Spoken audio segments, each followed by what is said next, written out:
ക്യാൻസറിനെ എങ്ങനെ തിരിച്ചറിയാം?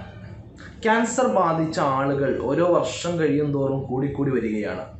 ഒരു വർഷത്തിൽ ഏകദേശം 1,40,00,000 ആളുകൾക്ക് ക്യാൻസർ ബാധിക്കുകയും അതിൽ 50% ആളുകൾ അഥവാ 70 ലക്ഷത്തോളം ആളുകൾ ക്യാൻസർ ബാധിച്ച് മരിക്കുകയും ചെയ്യുന്നുണ്ട്.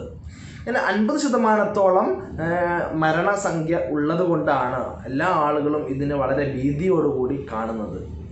എന്തുകൊണ്ടാണ് ക്യാൻസർ ഇത്രയധികം മരണസംഖ്യ കൂടുന്നത് എന്ന് ചോദിച്ചാൽ, ഭൂരിഭാഗം ക്യാൻസർ കേസുകളിലും രോഗികളിലും 3rd സ്റ്റേജ് അല്ലെങ്കിൽ 4th സ്റ്റേജ് ആയിട്ടുള്ള ക്യാൻസറുകളാണ് കണ്ടെത്താൻ കഴിയുന്നത് എന്നുള്ളതാണ്.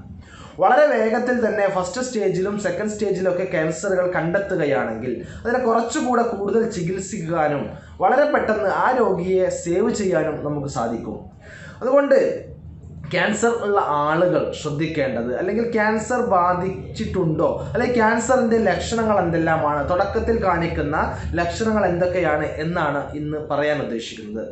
ക്യാൻസറിന് പല ഘടകങ്ങളും പല കാരണങ്ങളും ഉണ്ട്. എന്നിരുന്നാലും വളരെ പ്രധാനമായിട്ട് നമ്മുടെ ജീവിതശൈലി തന്നെയാണ് ക്യാൻസർ ഇത്രയധികം കൂടുന്നതിന് വേണ്ടിയിട്ട് കാരണമായിട്ടുള്ളത്. വളരെ പ്രധാനമായിട്ടുള്ള ഒരു 10 ലക്ഷണങ്ങളാണ് ക്യാൻസർ രോഗികളിൽ ആദ്യമായി കാണാൻ സാധ്യതയുള്ള കണ്ടുവരുന്ന 10 ലക്ഷണങ്ങളാണ് പറയാൻ ഉദ്ദേശിക്കുന്നത്. ആദ്യത്തെ ലക്ഷണം വിളർച്ചയാണ്. ശരീരത്തിലെ ഹീമോഗ്ലോബിൻ്റെ അളവ് നന്നായി കുറയുക. അകാരണമായി മറ്റൊരു കാരണവുമില്ലാതെ പെട്ടെന്നുണ്ടാകുന്ന വിളർച്ച, വളരെയധികം ഹീമോഗ്ലോബിൻ കുറയുകയും ക്ഷീണിക്കുകയും ചെയ്യുന്ന ഒരവസ്ഥ. രണ്ടാമത്തെ കാര്യം ശ്വാസതടസ്സം, അല്ലെങ്കിൽ ശ്വാസോച്ഛ്വാസത്തിലുണ്ടാകുന്ന ബുദ്ധിമുട്ട്, ദീർഘമായി നിലനിൽക്കുന്ന ചുമയും ആ ചുമച്ച് കഫം വരുമ്പോൾ കഫത്തിൽ രക്തത്തിൻ്റെ സാന്നിധ്യം കാണപ്പെടുക. ഇത് എല്ലാം ഈ ഒരു ക്യാൻസറിൻ്റെ ലക്ഷണമാവാൻ സാധ്യതയുണ്ട്. അതുകൊണ്ട് ഡോക്ടറെ കാണിക്കുകയും തുടർ നടപടികൾ സ്വീകരിക്കുകയും ആവശ്യമാണ്. അതുപോലെ മറ്റൊരു പ്രധാനമായിട്ടുള്ള കാര്യം എന്ന് പറയുന്നത് അകാരണമായിക്കൊണ്ട് വളരെ പെട്ടെന്ന് തടി കുറയുക. സാധാരണഗതിയിലുള്ള ഒരു മനുഷ്യൻ വളരെ പെട്ടെന്ന് മറ്റൊരു അസുഖങ്ങളോ കാരണമോ ഇല്ലാതെ വളരെ പെട്ടെന്ന് തടി കുറയുക, അത് കാരണം വളരെ ക്ഷീണിച്ച് ഒന്നും ചെയ്യാൻ കഴിയാത്തൊരവസ്ഥയിലേക്ക് അയാൾ മാറുകയാണെങ്കിൽ നമ്മളിത് ക്യാൻസർ ആണോ എന്ന് ഉറപ്പുവരുത്തുന്നതിന് വേണ്ടി ഡോക്ടറെ കാണണം, നിർദ്ദേശങ്ങൾ തേടേണ്ടതുണ്ട്. മറ്റൊരു പ്രധാനപ്പെട്ട കാര്യം, മൂത്രമൊഴിക്കുമ്പോൾ മൂത്രത്തിൽ രക്തങ്ങൾ ഉണ്ടാവുക, രക്തത്തിൻ്റെ പാടുകൾ മൂത്രത്തിൽ കാണപ്പെടുക എന്നുള്ളത്. അല്ലെങ്കിൽ മൂത്രമൊഴിക്കുമ്പോൾ കൃത്യമായി മൂത്രമൊഴിക്കാൻ കഴിയാതെ മൂത്ര തടസ്സമോ അല്ലെങ്കിൽ മൂത്രം ഉറ്റി വീഴുന്ന അവസ്ഥയോ ഉണ്ടാകുന്നതും അത് സംബന്ധമായിട്ടുള്ള ക്യാൻസർ ഉണ്ടാവാൻ സാധ്യതയുള്ള ഒരു ലക്ഷണങ്ങളിൽ ഒന്നാണ്. അതുപോലെ തന്നെ സ്തനാർബുദം, ബ്രസ്റ്റ് ക്യാൻസർ എന്ന് പറയുന്നത്, അതിലുണ്ടാകുന്നതാണ് സ്തനങ്ങളിൽ ഉണ്ടാകുന്ന മുഴകൾ. വളരെ പെട്ടെന്നോ അല്ലെങ്കിൽ വളരെ ചെറുതോ വലുതോ ആയിട്ടുള്ള മുഴകൾ കാണപ്പെടുക. സ്ത്രീകളാവുമ്പോൾ ഒരു 35 വയസ്സിന് മുകളിലുള്ള സ്ത്രീകളൊക്കെ ഇടയ്ക്കിടയ്ക്ക് സ്വന്തം സ്തനം എക്സാമിൻ ചെയ്യുകയും എവിടെയെങ്കിലും മുഴകളോ തടിപ്പുകളോ പാടുകളോ കാണപ്പെടുന്നുണ്ടെങ്കിൽ അല്ലെങ്കിൽ വേദനയോ മറ്റോ ഉണ്ടെങ്കിൽ ഡോക്ടറെ കാണിക്കുകയും അതില്ല എന്ന് ഉറപ്പുവരുത്തുകയും ചെയ്യേണ്ടത് നിർബന്ധമായിട്ടുള്ള ഒരു കാര്യമാണ്. അതുപോലെ മലദ്വാരത്തിൽ രക്തസ്രാവം ഉണ്ടാവുക, മലബന്ധം ഉണ്ടാവുക, അല്ലെങ്കിൽ കൃത്യമായിട്ട് മലം പോവാതിരിക്കുകയും അവിടെ ബ്ലീഡിങ് ഉണ്ടാവുകയും ചെയ്യുക. അത് തെറ്റിദ്ധാരണപരമായി അത് ഹെമറോയിഡ്സ് ആണോ പൈൽസ് ആണോ എന്ന് തെറ്റിദ്ധരിക്കപ്പെടുകയും ക്യാൻസർ കണ്ടെത്താൻ വളരെ ലേറ്റ് ആവുകയും ചെയ്യാറുണ്ട്. അതുപോലെ തന്നെ മറ്റൊരു പ്രധാനമായിട്ടുള്ള കാര്യമാണ് പ്രോസ്റ്റേറ്റിൽ ഉണ്ടാകുന്ന മുഴകൾ. പ്രോസ്റ്റേറ്റ് ഗ്രന്ഥി, പുരുഷന്മാരുണ്ടാകുന്ന പ്രോസ്റ്റേറ്റ് ഗ്രന്ഥിയിൽ മുഴകൾ ഉണ്ടാവുക, അത് കാരണം മലബന്ധം ഉണ്ടാവാം, അല്ലെങ്കിൽ മൂത്ര തടസ്സം ഉണ്ടാവാം. അത്തരത്തിലുള്ള ക്യാൻസറുകളും ഉണ്ടാവാൻ സാധ്യതയുണ്ട്. മറ്റൊന്നാണ് ആർത്തവ വിരാമമുള്ള സ്ത്രീകൾക്ക്, അഥവാ ആർത്തവം നിലച്ചുപോയ സ്ത്രീകളിൽ വീണ്ടും ആർത്തവം വരിക.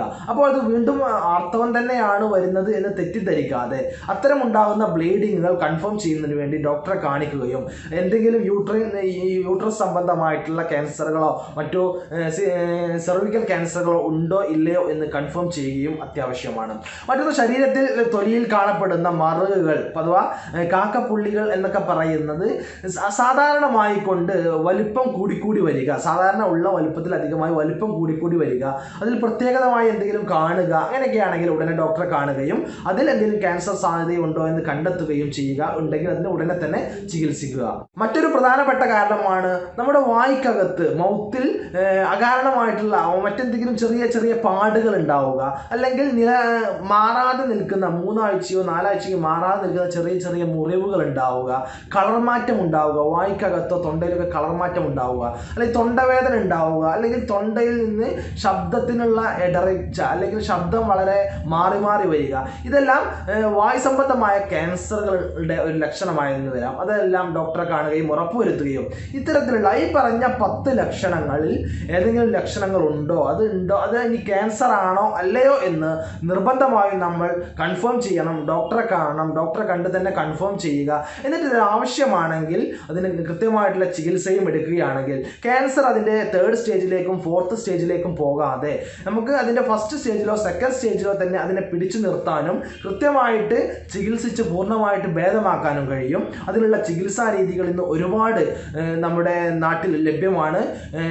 റീജിയണൽ ക്യാൻസർ സെൻറ്റർ തിരുവനന്തപുരത്തുണ്ട്, അതുപോലെ ഹോമിയോപ്പതി ക്യാൻസർ സെൻറ്റർ മലപ്പുറം ജില്ലയിൽ വണ്ടൂർ ഉണ്ട്. അതുപോലെ അങ്ങനെ പലതരത്തിലുള്ള ക്യാൻസർ സംബന്ധമായ ചികിത്സകൾ ഇന്ന് ലോകത്ത് ലഭ്യമാണ്. ഈ വീഡിയോ ഉപകാരപ്രദമായി എന്ന് തോന്നുകയാണെങ്കിൽ ഇത് നിങ്ങളുടെ ബന്ധുക്കൾക്കും കൂട്ടുകാർക്കും മറ്റു എല്ലാ ആളുകൾക്കും ഷെയർ ചെയ്യുക. മറ്റൊരു വീഡിയോയുമായി നമുക്ക് വീണ്ടും കണ്ടുമുട്ടാം. നന്ദി, നമസ്കാരം.